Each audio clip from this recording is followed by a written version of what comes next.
Hello and welcome to another edition of Eye on Port, the program that has been dedicated to bring Ghana's ports and maritime industry closer to you. Eye on Port is proudly brought to you by the Ghana Revenue Authority, GOIL PLC, Serene Insurance, Ghana Link, the Meridian Port Services and Phoenix Insurance. This program is powered by the Ghana Ports and Harbours Authority, and our media partner is the Business and Financial Times. Viewers, in light of the global economic situation, we think it's about time to bring back the subject of the training and exportation of seafarers, just like it is done in the Philippines, where a lot of money is rigged in from that particular economy. A lot in our industry believe that this should be a direction that Ghana should take so that we can find some revenue and also find jobs for our teaming youth. This week, we had this conversation at length, and our resource persons who are master mariners and academics believe that this is the way to go, and government must develop a deliberate policy to be able to drive this initiative. Here is more on what they had to say. I think as far back as 2006, when I was reading about the Philippines, their maritime industry, they were able to make $4.8 billion. That was in 2006 from remittances, from seafarers that they exported out of the country. That's as far back as 2006. So you can imagine how much they are raking in now. And so I think that it's just a gold mine that, we are sitting on. And Captain, you made a point very forcefully that we have 5,400 in Ghana, and 95% of them are active. Some are ratings and all that. And that tells us that we have that particular demand. If 95% of our seafarers are in active service, it means that we have that demand. There's space for more to come in. And so, but more cannot just come in like that. We want to ensure that they are fit for purpose. Yeah. That when they go out there, they are not square pegs in round holes, that they just do not know what they are about. In your estimation, do you think that the Ghanaian seafarer is fit for purpose? Yes, the Ghanaian seafarer is very, very, very fit for purpose. Because in the first place, we have a training scheme that has been on the IMO's white list. The IMO white list is something like the Paris Club, among all those things. Although the interest has been waning, it's not only in Ghana, the whole global arena, interests have been waning. But the maritime industry, including Ghana, we have started very, very extensive programs to get people go to sea. We call it a go to sea. Yes. And I believe that with the proper policies and with the government backing, providing for training facilities, we do need training facilities quite a lot. I think we should be able to make that amount. We should be able to make that money. And just even to add something to it now, there was a couple of days back, there had just been, conference in Kenya. Yes. Yeah. Where it has been, it has been suggested that Ghana, we should start, Africa is going to be the hub for the next generation of seafarers. We expect about 800,000. Please mind that number, 800,000 seafarers. Yes, from Africa. From Africa to man the new ships because of the decarbonization of these things. Which means the government, which means there's quite a lot of, potential there. Absolutely. Even if we can target 400,000. Yes. Okay. At present, Philippines is around 400,000. Right. And they are making about 7 billion every year. Every year. So we let's say half of it. We should, because I believe we should aim very, very high. Absolutely. And if the government can put in the correct, facilities and policies in place, I think we should be able to make that money. It's actually a gold mine. Captain mentioned the issue of decarbonization, and we know that globally shipping is going green. That's the advocacy a lot of people are advocating for. Greenhouse gas emissions and all that. We need to do away with that and then do the right things and go green. In training our seafarers to be fit for purpose, like the question I posed to Captain Amanshia, it means that we would have to reorient ourselves and get them to come into this space with these things in mind, So we're talking about training, we're talking about certification, we're talking about getting them to appreciate the nuances and intricacies involved, in the way things should be done going forward. Lest we fall back and then the others move ahead of us. So what should we be doing as a country? Very important that just like our counterparts, the Philippines have done, they strategize, put certain things, timelines to achieve. Like we need to let the ordinary Ghanaian dream about prospects of being a seafarer. Right.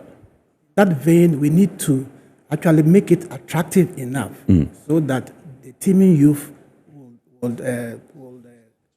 grab it. We also have conventions that govern the conduct of maritime education training. Right. And all those conventions need certain standards to be met. And by which it means that Ghana Maritime Authority must set the standards, and whoever is auxiliary agent or whatever who recruits these seafarers will have to comply with those regulations. Right. See? And we also have to ensure that our the skills that we develop are not only meant for active seaborne activity, but that the seafarer, we have the deck, and then we have also the engineers, and then we have the ETOs, the electricals, who are very competent to fill some gaps in our industries. Right. We say the offshore industry. If we say industries like Coca-Cola, like industries that are engaged in manufacturing, etc. They can absorb some of these engineers, right, electrical technicians. You see. And we also have to maintain the validity of their licenses, right? Because the seafarer's license is not forever. He needs to update himself occasionally or periodically. And by so doing, these licenses expire within maybe a course of 5 years or so. And he needs to come back for reorientation and revalidation of their certificates.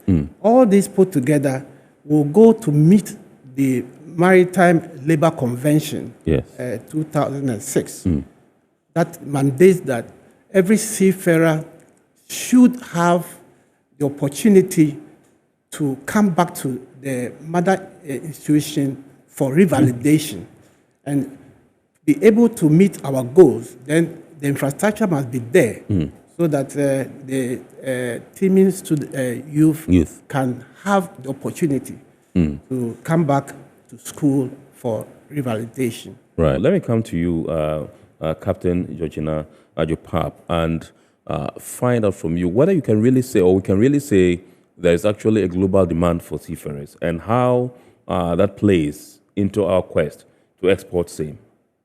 I've always mentioned few countries because I worked with them. Right. Country like Bangladesh, for example, they sponsor or they supply to Japan.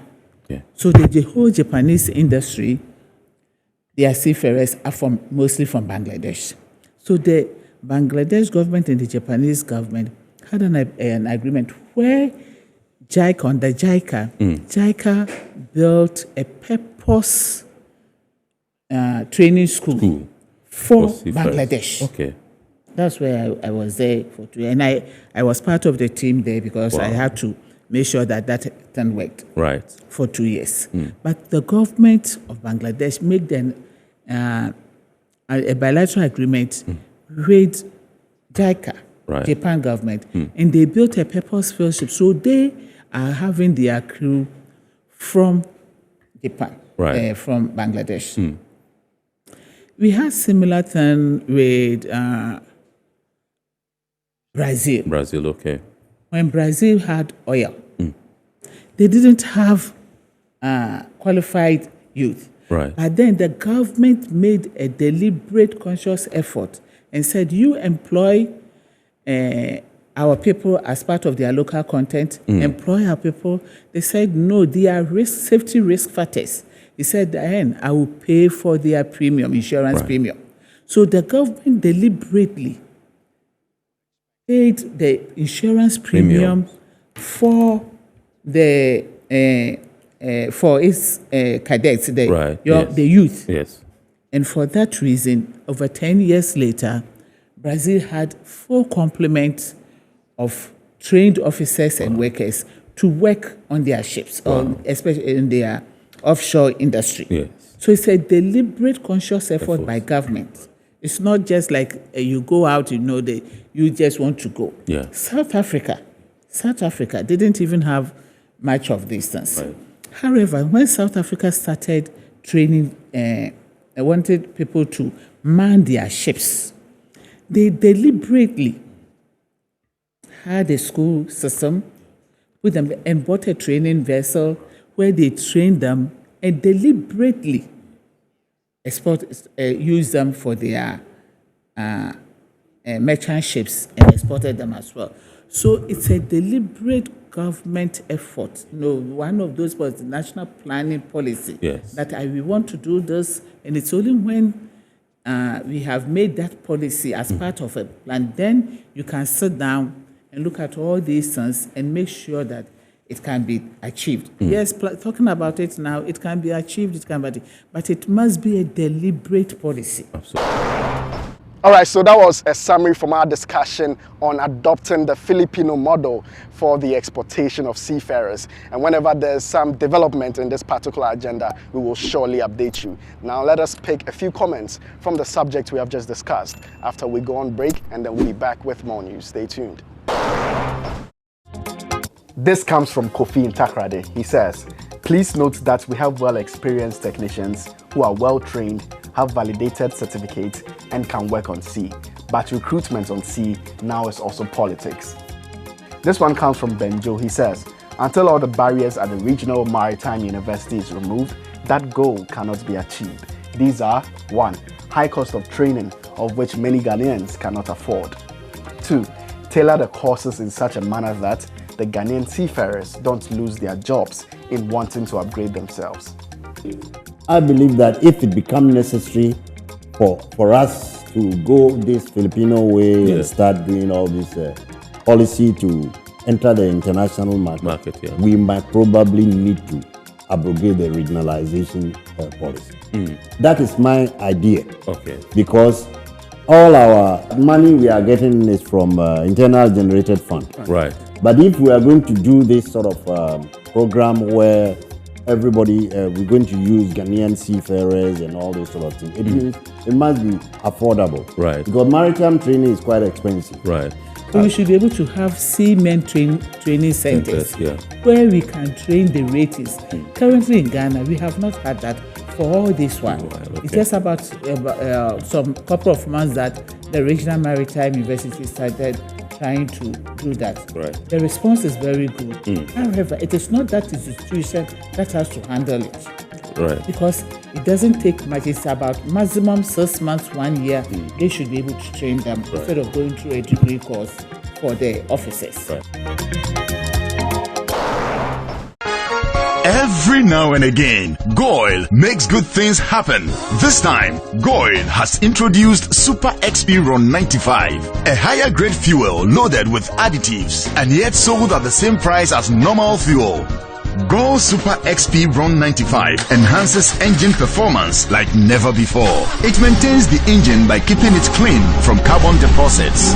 Goil Super XP Ron 95 is designed to burn slowly and thus improves fuel economy, making you save money after several kilometers.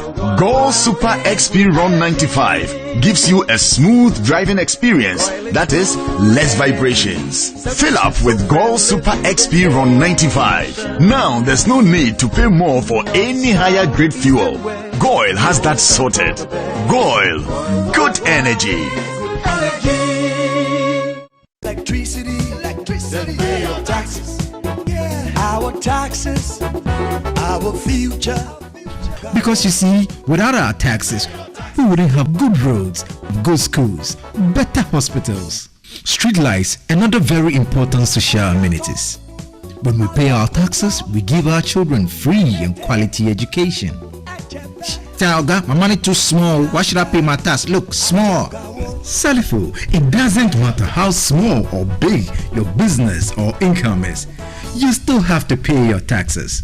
The little taxes from each and every one of us, when put together, could give your community clean water or that deprived school with tables and chairs. Please pay your taxes. It is your responsibility. It is your civic duty. It is the law. Impressive factory. If only I had listened to you, I wouldn't have been in this mess. That devastating fire virtually wiped out the whole factory and my warehouse. Remember my misfortunes last year? Serene Insurance Asset All Risk Fire policy that I took were there to pay for my damaged stocks in the warehouse. And my machines that were affected by the floods have been replaced. My accident vehicle is back on the road thanks to Serene Insurance Motor Policy. Currently, my goods are on the IC, covered with their marine cargo insurance policy. I was just telling Ajima about Serene Insurance. Oh, Ajima, tell him more. As a road contractor, I make sure I do my contractors all risk insurance for the projects and then workers' compensation for all the workers on site. With Serene Insurance, they will make sure they will cover your unknown tomorrow today. Serene Insurance, a new face of insurance. Call us now.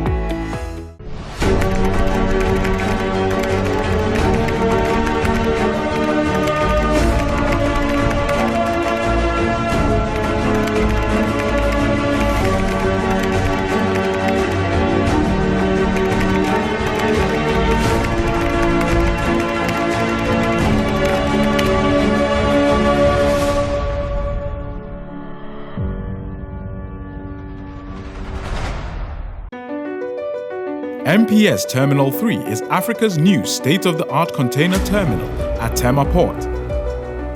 For manufacturers, agro-processors and traders, the new port means business can be done faster.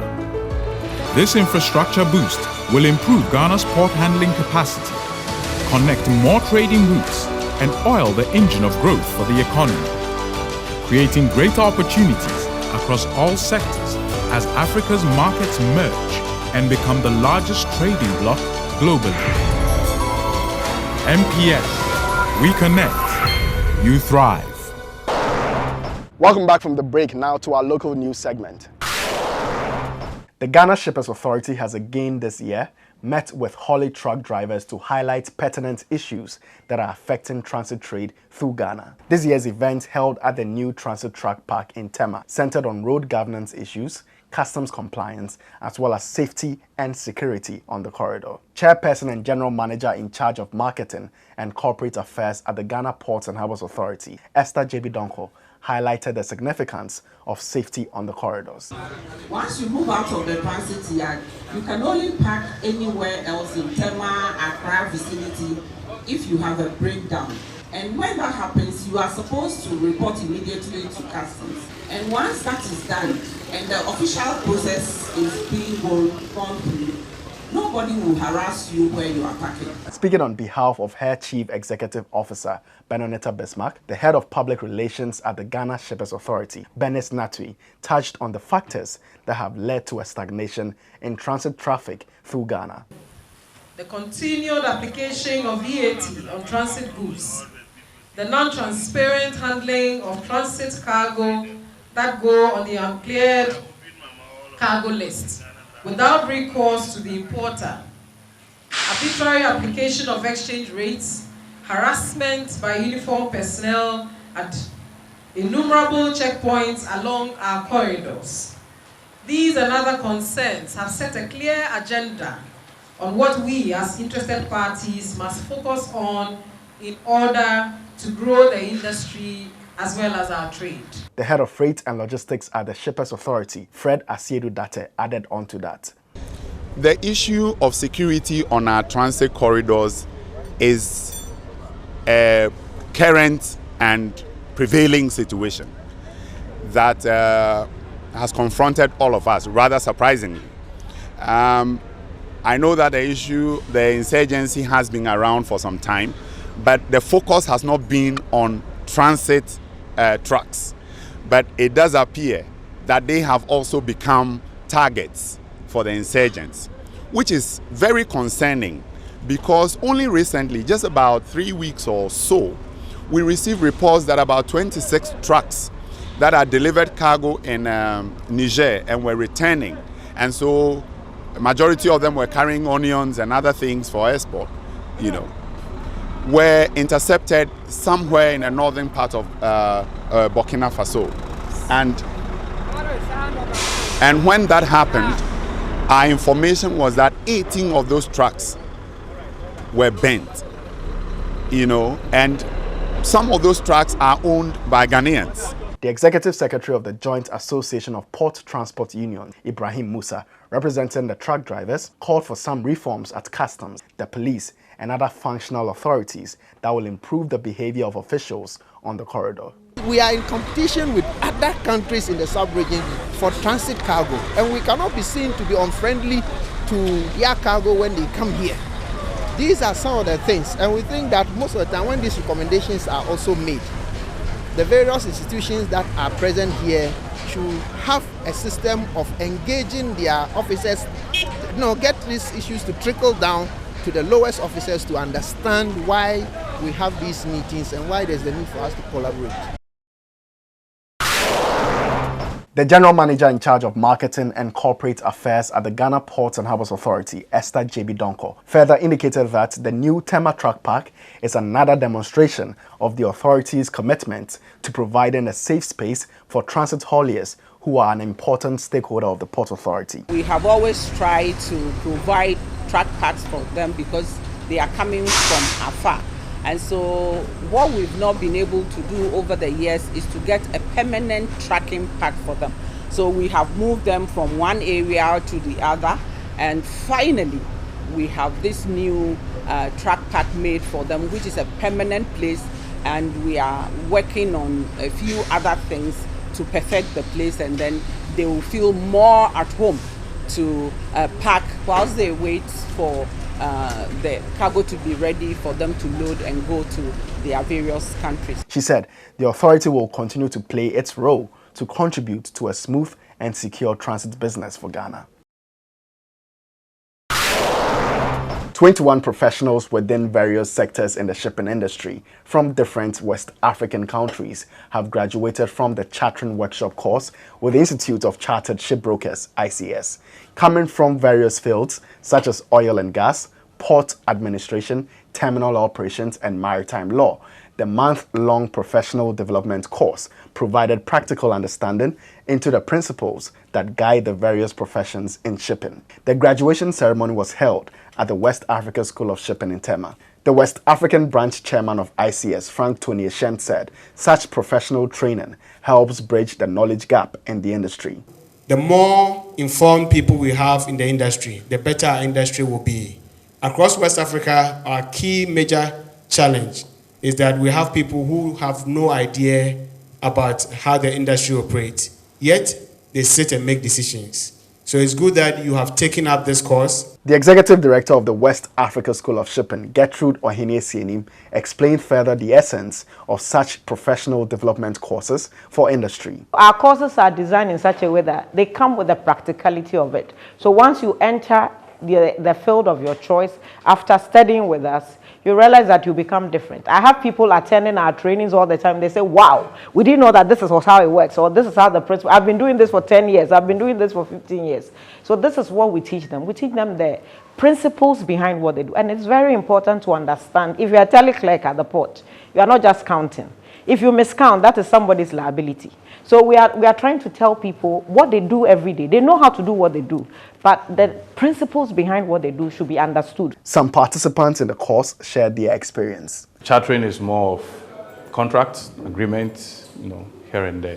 So my basic understanding as a lawyer of the basic rules of contract would mean that I should understand how these industries operate. But having taken this course, that gave me a different perspective. The courses were very important for me because it helped me take the right decision in the shipping. It helped me understand what are the charter's liabilities, what are the owners one within a charter party. it helped me understand why should I choose voyage charter party and also time charter party. So all these aspects from the course were hidden to me. So I just discovered it.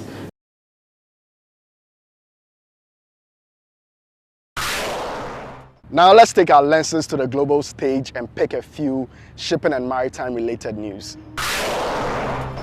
In a groundbreaking milestone for the global shipping industry, Mediterranean Shipping Company has emerged as the first ocean carrier to surpass a staggering 5 million TEUs in fleet capacity, as confirmed by analysts at Alpha Liner. The impressive feat highlights MSC's meteoric rise in recent years as the shipping giant accomplished this remarkable growth from 4 million TEUs to 5 million TEUs in a mere 22 months. Notably, MSC has effectively doubled the size of its fleet in just 8.5 years, solidifying its position as a prominent force within the maritime sector. Alpha Liner's calculations show that MSC purchased 306 container ships with a capacity of 1.2 million TEUs since August 2020, basically buying any ship that a company could get its hands on. On the 18th of May 2023, the industry marked the second International Day for Women in Maritime, which sought to highlight the importance of collaboration and networking in achieving gender equality in the maritime sector. The IMO marked the occasion with a 2-day conference at the IMO headquarters in London, United Kingdom, and a social media campaign. IMO Secretary General Kitak Lim indicated that despite some efforts over the years, there is still a significant gender imbalance in maritime. He stated that, quote, "Times are changing, but we need to accelerate that change," unquote. He said, the IMO established Women in Maritime Associations are one example of such networks, paving the way in supporting women in maritime across the globe and encouraging the next generation into the maritime industry. A logo was also launched to mark the occasion, which will be celebrated 18th May each year.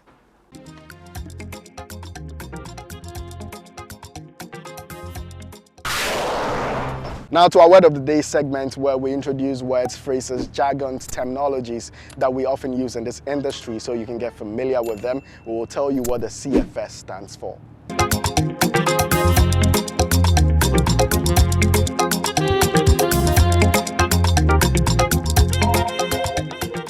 A consolidated freight station or container freight station is a location on terminal grounds where stuffing and stripping of containers is conducted.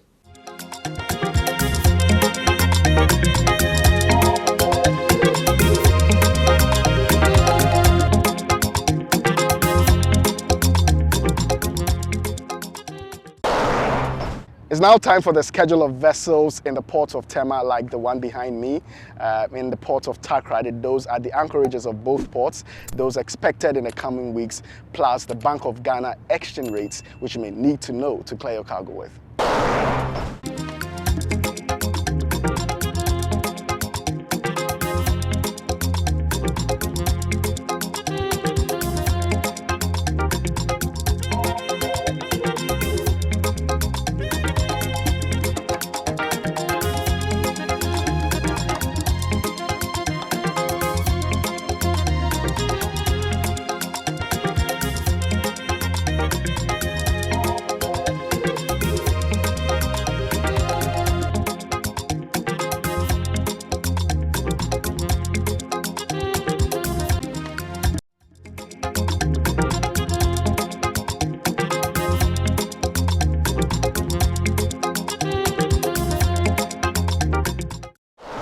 This is where we draw the curtain on today's edition of Iron Port. We hope you've been informed and educated. Remember, all Iron Port content can be found on our YouTube channel, Iron Port. Subscribe, like, and give us feedback. Thank you for watching.